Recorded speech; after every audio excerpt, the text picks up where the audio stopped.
Goeiemôre my boetie en sissa, wees gegroet in die wonderlike naam van Jesus op hierdie geseënde Vrydagoggend en baie dankie dat ek vir julle kan bid vanoggend. Is altyd lekker om soos aan die einde van die week te staan en ons kan terugkyk en ons kan net God se hand in ons week sien, of wat sê ek my boetie en sissa? Kom ons bid lekker saam. Here, baie dankie dat U ons deur hierdie week gedra het. Heilig, heilig, heilig is die naam bo alle name, die Heer van die leerskare, die God van die onmoontlike, die een wat is, wat was en wat kom, die Alfa en die Omega, die begin en die einde. Dis die God wat ons dien. Dankie Here, dankie dat ons U goedheid en guns kon ervaar deur hierdie week. Dankie Here vir elke dag se seëninge, vir elke dag se voorsiening uit die hand van genade, en dankie Here dat dit nie by gister of by vandag gaan stop nie, maar dit sal aanhou, en daarvoor loof en prys ons die naam van Jesus. Vader, ek bid dat U asseblief vir elke boetie en sissa met 'n goeie dag sal seën. Ek bid dat elke een sal gevul wees, Vader, met krag en wysheid om alles te kan afhandel wat hulle moet afhandel voor hierdie dag om is, Here, en voor die naweek amptelik begin. Ek bid in Jesus Christus naam dat elke een se dag suksesvol sal wees en voorspoedig sal wees in Jesus Christus naam, asseblief Here.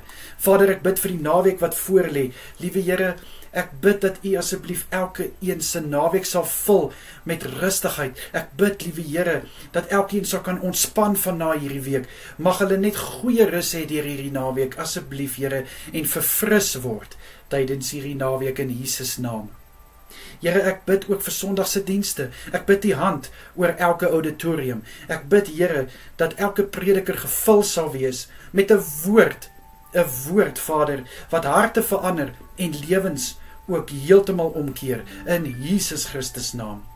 Vader, ek bid in die kosbare naam vir die worshipspan. Here, laat die klanke wat van hulle monde en hulle hande afkom 'n soete geur in die koninkryk loslaat. Ek bid, liewe Here, dat hulle worship die gemeente in die diens sal inlei in Jesus naam.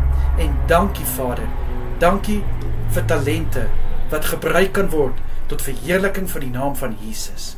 Vader, vir elke een wat in en om die kerk serve, bid ek, Here, en ek vra dat hulle U teenwoordigheid in hulle midde sal voel. Ek bid, Here, dat U hand van seën oor hulle sal wees, dat hulle weet U glimlag oor hulle, en dankie, Here, dankie vir hulle bereidwillige en vrywillige harte om diensbaar te wees in die koninkryk. Dankie, Here.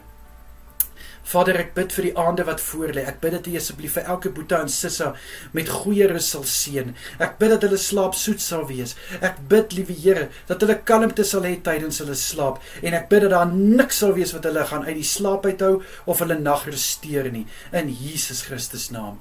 Vader, ek bid ook dat U asseblief elkeen sal beskerm deur hierdie dag, vir elkeen veilig hou deur die naweek, en ek bid die hand van bewaking oor elke boetie en sissa tydens hulle slaap, en stort asseblief die kosbare bloed oor elke kerkdiens uit Sondag. Here, baie dankie vir elke gebed wat U verhoor. Vader, dankie dat U nooit te ver is om na U kinders te luister nie, en nog meer, dankie vir elke gebed wat U ter harte neem en waarmee U werk. Dankie Here, in Jesus se kosbare naam is dit my gebed vandag. Vader, ons is lief vir U en ons is niks sonder U nie, in Jesus naam. Amen en amen.